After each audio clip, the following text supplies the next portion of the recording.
Assalamualaikum warahmatullahi wabarakatuh. Masih bersama saya Setia Widodo dari Brilian Indonesia. Nah, saya sering mendapat pertanyaan dari orang tua siswa yang mengatakan bahwa ini anak saya sudah mau kelas 12, sudah kelas 11, tapi belum punya cita-cita atau dia punya keinginan mau kuliah di mana. Nah, ini kalau diteruskan nanti sudah kelas 12 masih santai dan akhirnya tidak melanjutkan kuliah ya. Kemarin kita sudah sepakat bahwa ya sekolah itu adalah salah satu cara, di video saya sebelumnya, sekolah adalah salah satu cara untuk mendekatkan kita kepada kesuksesan ya. Saya sudah sampaikan seperti itu ya, contohnya banyak ya, sudah saya contohkan kemarin di video saya sebelumnya.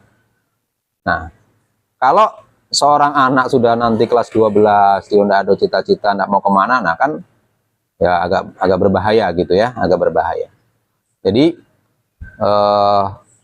terkait dengan yang kemarin ya, yang saya sampaikan di video sebelumnya adalah saya kebetulan banyak belajar dari pengalaman belajar saya sendiri, juga dari buku-buku yang saya pelajari atau dari pelatihan. Saya belajar quantum learning, accelerated training, kemudian neuro linguistic programming. Nah, ini neuro linguistic programming ini sebuah ilmu yang ditemukan oleh Prof. Binder dan Dr. Bendel di Amerika, yang kemudian dipopulerkan oleh Anthony Robbins. Kalau di Indonesia ada Tung Desem Waringin, ada guru saya Pak Wiwoko.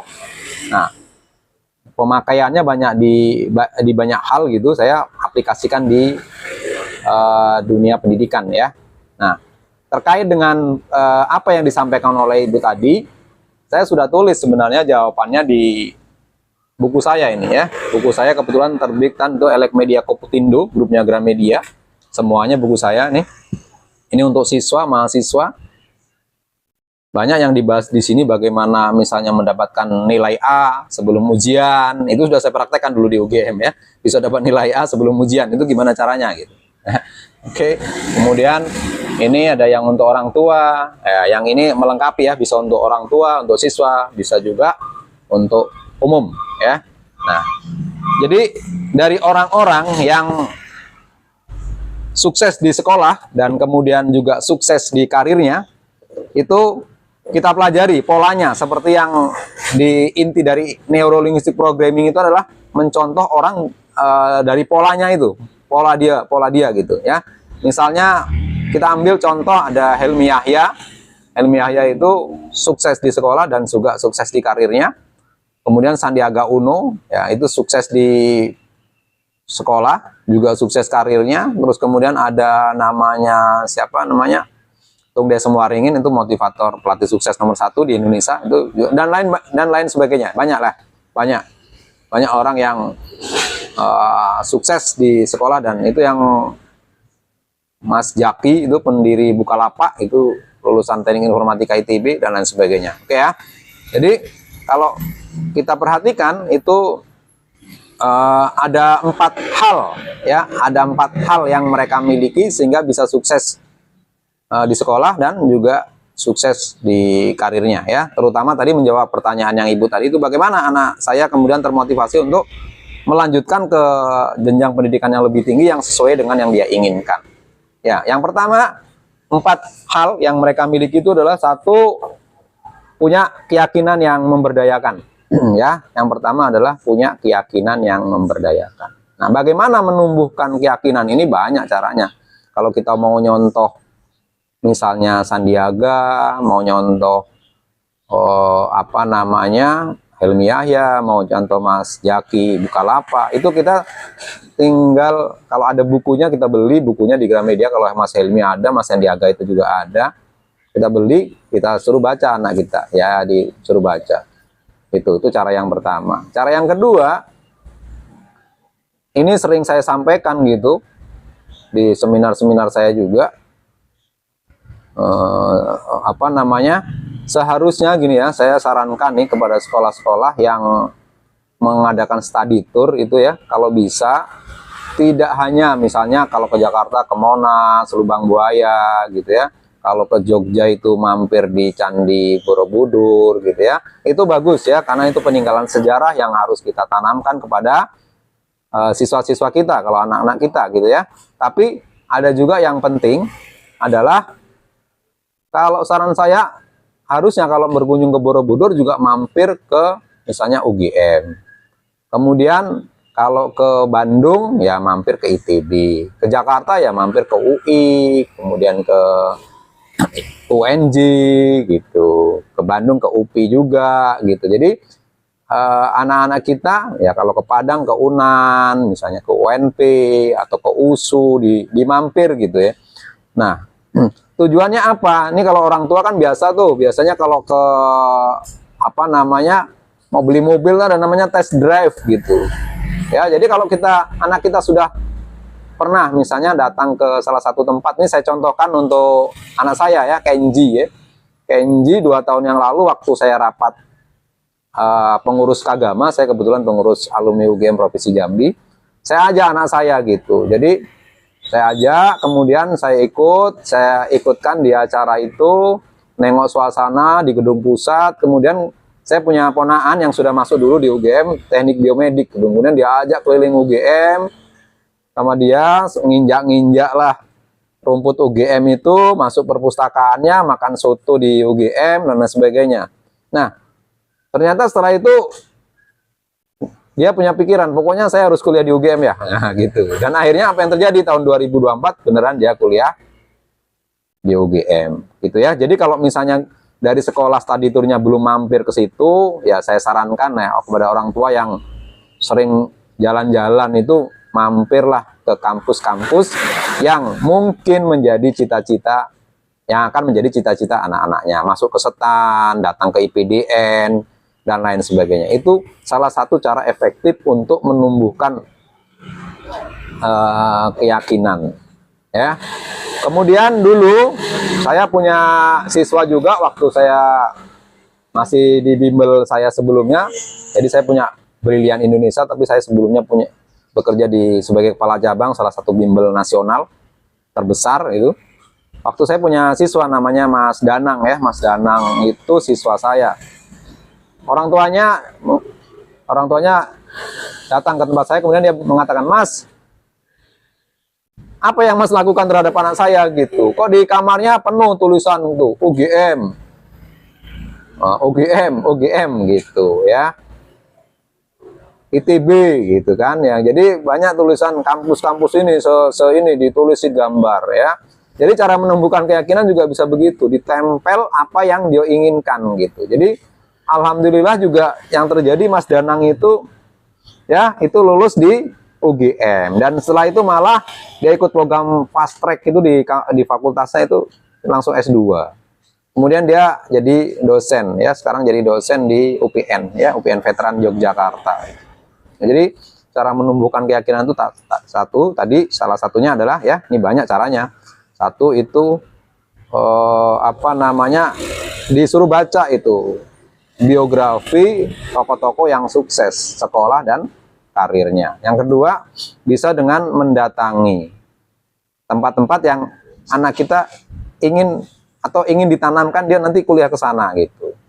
Yang ketiga, apa namanya, dengan tadi itu ya, menempelkan di kamarnya gitu ya. Yang keempat, ada yang namanya reframing ya. Ini ada saya tulis juga di buku saya. Jadi begini, misalnya ya, saya sampaikan juga di video saya sebelumnya. Ada seorang siswa mengatakan, "Nah, saya ini kan orang nggak punya, Pak. Saya orang nggak punya, gimana gitu saya untuk biaya sekolah saya dan sebagainya ya." Nanti disampaikan gitu, dirubah cara pikirnya bahwa justru karena kita nggak punya, maka kita harus kuliah di tempat yang terbaik gitu ya. Ada mungkin yang, tapi saya ini sudah sukses nih jadi kepala dinas, jadi apa gitu, anak saya nggak mau belajar gitu ya. Itu bisa juga tanamkan ya, disampaikan bahwa dengan bapaknya, orang tuanya menjadi kepala dinas, bapak sudah bisa melakukan ini, hal yang manfaat. Seharusnya kamu bisa lebih dari bapak, dan saya yakin bahwa kamu akan bisa lebih dari bapak. Karena dulu orang tua bapaknya kan mungkin petani gitu, sekarang bapaknya jadi kepala dinas. tentu anaknya akan menjadi lebih dari ini. Ya, saya selalu sampaikan kepada anak saya bahwa kakekmu dulu, ya kakekmu, ya kakek dari apa namanya, dari saya, kakeknya itu, mbahnya itu hanya sekolah kelas 3. Ibu saya hanya, ya bukan hanya, karena dia tidak pernah sekolah. Ya, kemudian dari istri saya, ya saya terus kemudian saya bisa kuliah di UGM. Kemudian dari istri saya di Padang sana, istri saya kuliah di UNP. Orang tuanya sama dengan orang tua saya juga, tidak berpendidikan tinggi gitu. Jadi, nah, ketika kita sudah begitu, harusnya anak kita lebih dari pendidikannya harus lebih baik, manfaatnya harus lebih baik, ya. Kita harus lebih baik, ya. Tidak hanya terkait dengan harta, ya. Sekali lagi tidak hanya terkait kuliah untuk kaya saja gitu, ya.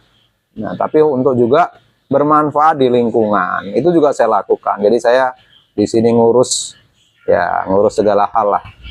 Di sini membantu masyarakat di sini, ya. Saya salah satunya saat ini menjadi ketua desa sehat iklim, ya. Tiap minggu itu dengan ibu-ibu mencangkok, setek, tanaman, terus kemudian nyambung gitu, ya. Nanti itu manfaatnya nanti dicoba di rumah. Kemudian setiap rumah tangga itu punya tanaman. Saya juga kemarin belajar ember tumpu dengan Pak Nasir, dosen UGM. Kemudian kita praktekkan di rumah-rumah kita. Sekarang di RT saya sudah mencoba itu ada ember tumpu, sehingga sampah-sampah basah itu bisa diolah di rumah itu dan sebagainya gitu, ya. Pokoknya bukan sekedar kita manfaat sekedar harta, bukan, ya. Kita manfaat juga. Saya juga pengurus masjid, pengurus sosial kematian dan sebagainya, ya. Jadi ya kalau UGM itu kan migunani, ya, migunani, guyup rukun migunani. Dan kampus yang lain juga begitu, ITB, UI, Unpad, semua kampus punya ciri khas yang tujuannya tidak sekedar orang kemudian menjadi kaya, tapi bermanfaat di lingkungannya. Jadi itu cara membangun keyakinan. Kemudian yang kedua adalah punya tujuan yang sangat jelas. Ya, kalau keyakinannya sudah bagus tadi biasanya langsung ada, seperti anak saya bilang, pokoknya saya kuliahnya ke UGM, ya gitu. Jadi diarahkan begitu, ya, diarahkan begitu. Punya tujuan yang sangat jelas. Dia pengen masuk kemana, pengen kemana gitu. Nah, atau bicara tujuan yang jelas ini, misalnya, tapi anak saya masih SMP gitu, gimana? Sekarang belajarnya males-malesan, ya enggak apa-apa gitu. Nanti dimulai dari depannya, misalnya, pengen jadi apa? Pengen jadi dokter, pengen jadi dokter. Dokter mana? Misalnya lulusan UI, kedokteran UI. Kedokteran UI itu, nah, kita bisa bertanya dengan orang yang pernah kuliah di UI, gimana belajarnya, dia ranking berapa, gitu, dirunut ke bawah. Jadi kelas 3 SMA dia harus menguasai apa, kelas 2 SMA dia harus menguasai apa, kelas 1 SMA menguasai apa, pas SMP dia harusnya juara berapa, dan sebagainya. Itu sehingga itu mengarahkan kepada cita-cita yang dia inginkan. Yang ketiga, setelah punya keyakinan, punya tujuan yang sangat jelas, yang ketiga adalah punya teknik belajar yang wus, ya. Saya bilang kalau istilah saya itu wus, punya teknik belajar yang mantap gitu. Nah, teknik belajar ini sebenarnya, ya, kalau saya kan dari tahun 2001 saya udah di bimbel, ya, bimbingan belajar. Sekarang punya bimbel sendiri. Ya, itu pasti ada cara cepat. Tapi kalau misalnya anak-anak siswa itu juga bisa menemukan cara cepat sendiri. Caranya gimana?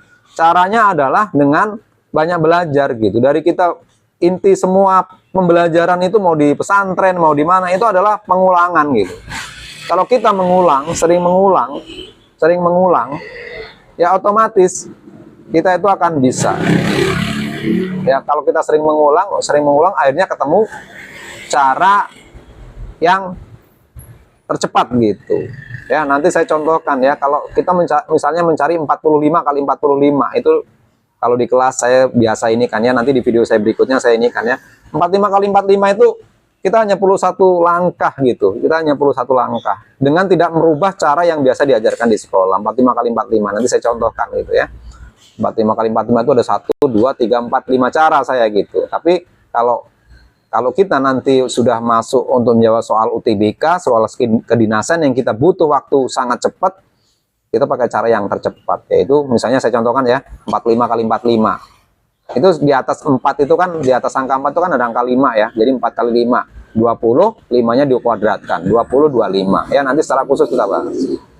Ya, jadi ketemu dengan otomatis kita ketemu. Misalnya kita mau ngingat ada 7 negara makmur lah, 7 negara kaya di dunia ya. Misalnya kita mau ingat ada 7 negara ya, namanya Prancis, Amerika, Kanada, Jerman, Rusia, Inggris, Jepang, Italia ya. Prancis, Amerika, Kanada, Jerman, Rusia, Inggris, Jepang, Italia ya. Prancis, Amerika, Kanada, Jerman, Rusia, Inggris, Jepang, Italia. Prancis, Amerika, Kanada, Jerman, Rusia, Inggris, Jepang, Italia. Prancis, Amerika, Kanada, Jerman, Rusia, Inggris, Jepang, Italia. Ini meskipun sudah diulang-ulang, meskipun saya sudah ulang-ulang, yaitu kalau masih pakai cara biasa ya lupa, mesti saya sering tes di kelas itu. Siapa yang ingat? Saya kasih uang gitu. Lupa gitu. Tapi kalau kita tadi diingat dengan cara yang unik, karena otak kita ini kan suka yang unik-unik ya. Misalnya saya singkat dengan Pak Jerry kejepit. Nah, itu pasti ingat tuh. Pak Jerry kejepit. Ya. P-nya Prancis, A-nya Amerika, K-nya Pak. Kanada, Jer-nya Jerman, Rusia, Jerry, I-nya Inggris, kejep, Jepang, It-nya Italia. Prancis, Amerika, Kanada, Jerman, Rusia, Inggris, Jepang, Italia. Nah, gitu ya. Jadi itu sebenarnya cara-cara yang sudah biasa, tapi kadang-kadang siswa ya menganggap remeh gitu. Misalnya kita ngapal kimia itu golongan 1A. Herlina kawin, Ruby CS, frustasi. Nah, hidrogen, litium, natrium, kalium, rubidium, francium, cesium. Ya, Herlina kawin, Ruby CS, frustasi, cesium, francium ya. Golongan 2A misalnya beli mangga, cari sirsak, Be, berilium, magnesium, beli mangga, cari sirsak. Nah, kalsium, beli mangga, cari sirsak, strontium, cari sirsak, bawa barium, rambutan, radium. Nah, misalnya bisa dengan cara seperti itu dan cara-cara yang lain lah nanti kita jelaskan secara khusus ya. Di buku saya ini juga sebenarnya sudah banyak, tapi sekarang hanya ada di online sih, hanya ada di online ya. Itu cara-cara yang smart. Kita mencari akar pangkat 3, mencari akar pangkat 2 ya. Jadi caranya sangat praktis. Misalnya kita mencari nanti KPK, FPB, nah gitu, itu pakai cara yang kita main tebakan aja gitu. Nah, seperti itu. Itu ketemu setelah kita banyak belajar gitu ya. Oke. Jadi yang pertama tadi punya keyakinan yang memberdayakan, yang kedua punya tujuan yang sangat jelas, yang ketiga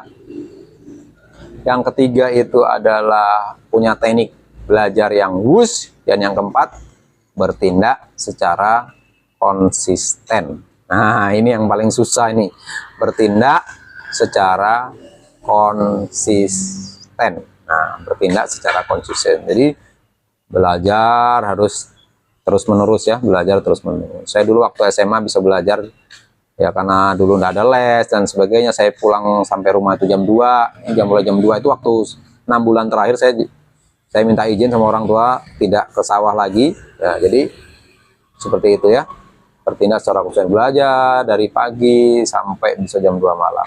Oke. Kalau Anda suka dengan ini saya, silakan komen, like, share, dan bunyikan loncengnya. Terima kasih, saya akhiri. Wassalamualaikum warahmatullahi wabarakatuh.